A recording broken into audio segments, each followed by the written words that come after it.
Tuesday was supposed to be uneventful, just another day in the grind. I had a meeting with a client lined up and was already running late. Nothing about that morning screamed, life-altering betrayal, but as they say, life doesn't send you calendar invites for disasters.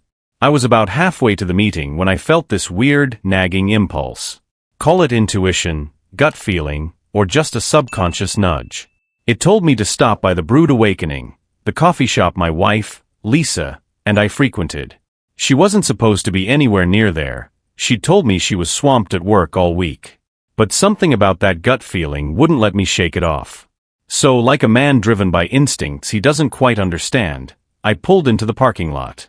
The place was packed as usual, buzzing with caffeine-fueled chatter and the soft hiss of the espresso machine. As I scanned the crowd for a familiar face out of habit, my stomach dropped. There she was, Lisa, tucked into a booth in the corner, her hand brushing across another man's arm like she didn't have a husband waiting for her at home. But it wasn't just any man. No, that would have been too simple. The guy was Greg, our neighbor. Greg, the guy who always lent me his tools with a fake smile.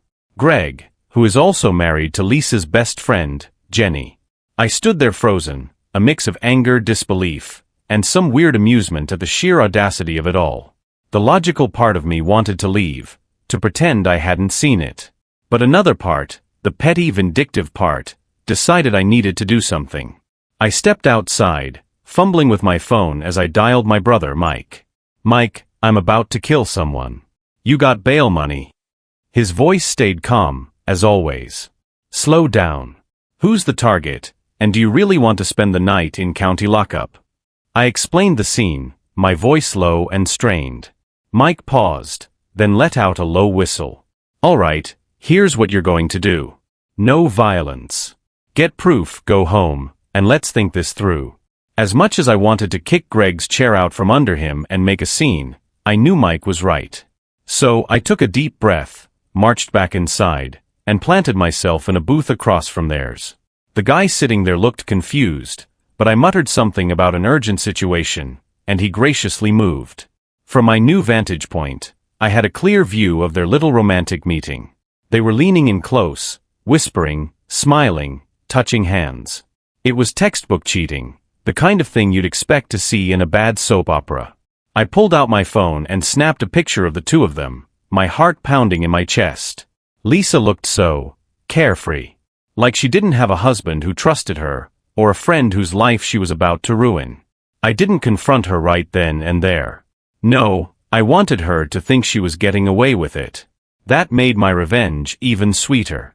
On my way out, I texted Mike the photo with a simple caption, "Got him." His response came back almost instantly, "Perfect." And just like that, I knew this wasn't going to be handled quietly. The next few days were a masterclass in pretending everything was fine. Lisa had no idea I knew. She carried on as usual, laughing at her shows, scrolling through her phone, and making small talk about our neighbors, like she wasn't screwing one of them. I'll give her this. She was good at hiding guilt. Or maybe she thought I was just too stupid to notice. Either way, I played my part, acting like a clueless husband who was just a little off. She even asked if I was okay once. Yeah, just one of those weeks, I said, shrugging. The universe will reveal its secrets eventually. The line seemed to unnerve her a bit, but she didn't press. Good. Meanwhile, my brother Mike and I were hard at work. When I showed him the picture I'd taken of Lisa and Greg, he stared at it for a long moment before smirking. All right, we're not going to half-ass this. If you want revenge, we're going nuclear. Mike's suggestion? A digital billboard. At first, I thought he was joking. A billboard? What, like one of those cheesy ads for divorce lawyers? Not quite, he said, grinning. We're going to announce their relationship in style. He wasn't kidding. By the time we finished brainstorming, we had a plan that was as petty as it was brilliant. We designed a slide that looked like one of those cutesy engagement announcements. You know, the type, big fancy font, glowing hearts, and a heartfelt congratulations. Only this one featured the photo of Lisa and Greg holding hands in the coffee shop. The text?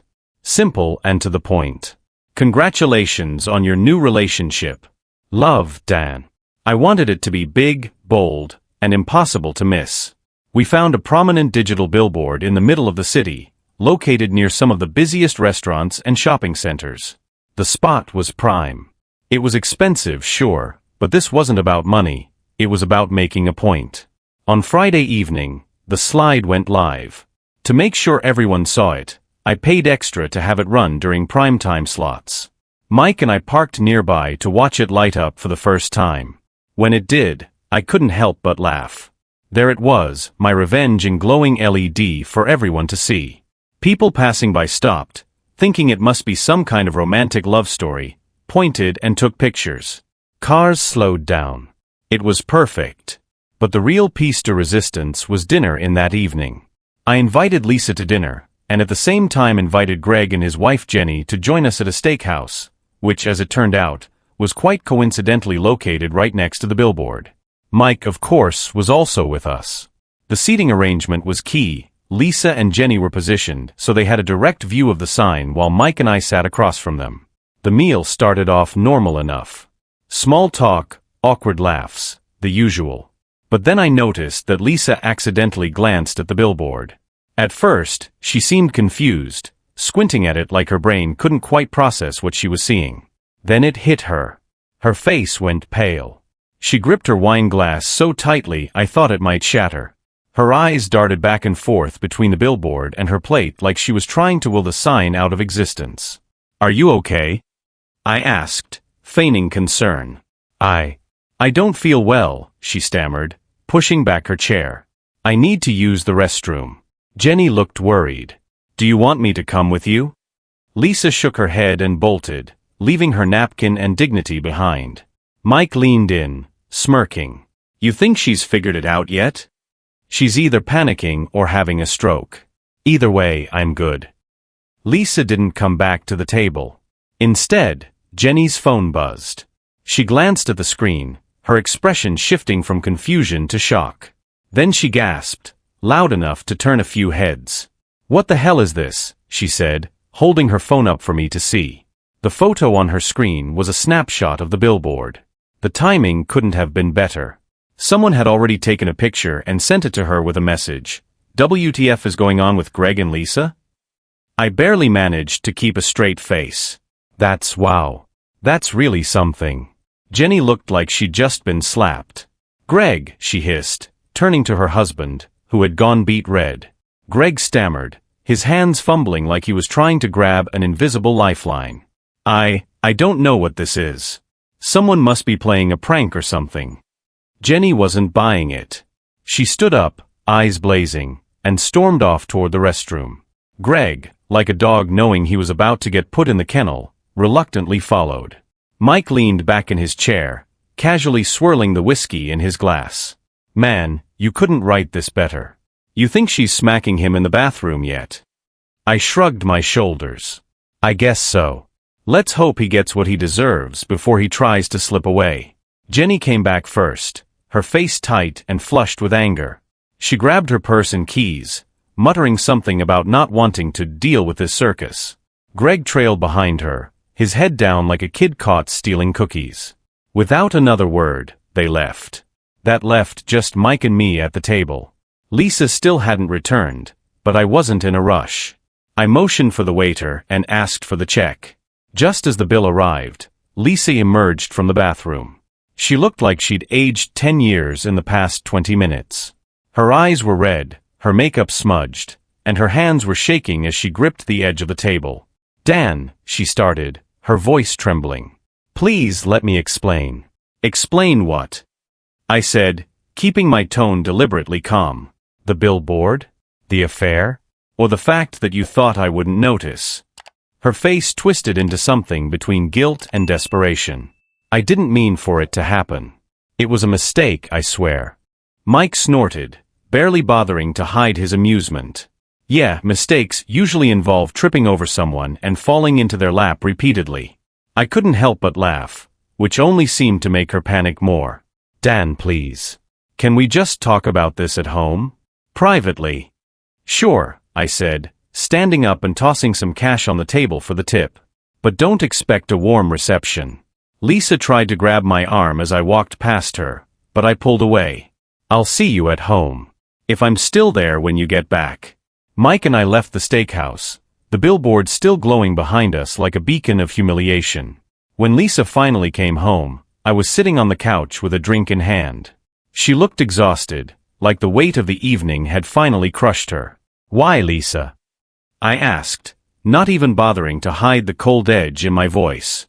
"Why him? Why anyone?" She sank into the armchair across from me, her head in her hands. It wasn't supposed to mean anything. I don't know. I felt neglected, I guess. Like we were drifting apart. I let out a bitter laugh. Neglected? You've got a funny way of solving that. Instead of talking to me, you decided to shack up with a neighbor. She didn't have a response to that. For a while, we sat in silence, the air thick with tension. Finally, I stood up.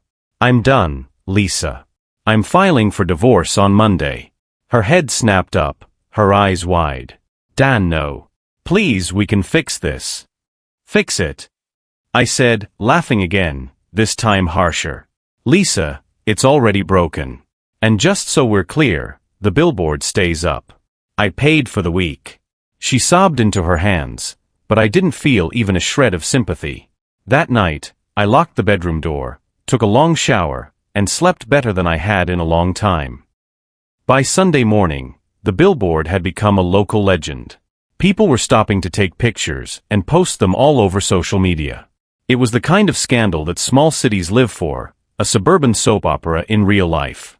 Lisa didn't come out of the bedroom much that weekend. When she did, it was usually to beg me to take the billboard down. "Dan, it's humiliating," she pleaded, her voice cracking. "I can't even check my phone without seeing another post about it. My friends are texting me non-stop. Jenny won't even speak to me." I leaned against the kitchen counter, sipping my coffee like her misery was my morning entertainment. "You should have thought about that before crawling into Greg's lap at the coffee shop." Her face crumpled. "It was one mistake. One. Do you have to make it so public?" "Yes," I said flatly. "I do." She stormed back to the bedroom, slamming the door behind her. I wasn't sure what hurt her more, the fact that her betrayal was exposed or the fact that I wasn't rolling over and letting her get away with it. Either way, I didn't care. By Monday morning, I was sitting in my lawyer's office. The divorce papers were drafted and ready to go. I made sure they were ironclad. She wasn't walking away from this with a dime more than the law required. Lisa tried to call me later that day, but I didn't pick up. Instead, I forwarded her a text. "Your lawyer can talk to mine. I'm done." She didn't respond. By midweek, the consequences of Lisa's affair were hitting her like a freight train. Greg's wife, Jenny, filed for divorce within days. She kicked him out of the house, and rumor had it she wasn't going easy on him in the settlement. As for Lisa, her life was in shambles. She tried to go to work, but word of the billboard had spread to her office. Co-workers avoided her like she was contagious. At one point, I heard from a mutual friend that she broke down in the middle of a meeting and had to be sent home. The humiliation wasn't limited to her personal life, either. Greg's boss got wind of the affair and wasn't thrilled about his employees' newfound notoriety. By Thursday, Greg was out of a job. Apparently, having your face plastered on a public cheating announcement doesn't sit well with corporate leadership. I wasn't immune to the gossip either. People at work whispered about me behind my back, and some of my neighbors gave me awkward looks when I walked the dog. But honestly, I didn't care. If anything, I found it amusing. Lisa finally convinced the billboard company to take the ad down by Thursday afternoon, but the damage was already done. Screenshots of the sign were everywhere, and the story had taken on a life of its own. On Friday, she came to see me to talk. I almost refused, but my curiosity got the better of me. "Dan," she started, her voice trembling. "I'm sorry. For everything. I know I messed up, and I know I don't deserve your forgiveness, but I just needed you to know that I regret it. All of it." I studied her for a moment. She looked like a shadow of the person I'd married, tired, broken, and desperate. For a brief second, I felt a flicker of pity. Then I remembered the coffee shop and Greg's smug face, and the pity evaporated. "I appreciate the apology," I said, my tone icy. But it doesn't change anything. We're done, Lisa. Move on. Her shoulders sagged, and she nodded. I understand. I just wanted to say it. She left after that, and I haven't seen her since. The divorce went through quickly, thanks to the evidence I had and her unwillingness to fight. She left town not long after, moving in with her parents a few states away. Greg. Last I heard, he was still unemployed, and Jenny had cleaned him out in the divorce. Apparently, he's living in a studio apartment on the bad side of town. Couldn't have happened to a nicer guy. As for me, I've been doing all right. Better than all right, actually. I sold the house and moved into a sleek apartment downtown, where no one knows my story unless I choose to tell them. Do I regret the billboard? Not for a second. Sure, it was petty, maybe even childish. But it worked. It exposed the truth and left no room for denial or excuses. Lisa and Greg got what they deserved, and I got closure. And looking back, I wouldn't change a thing.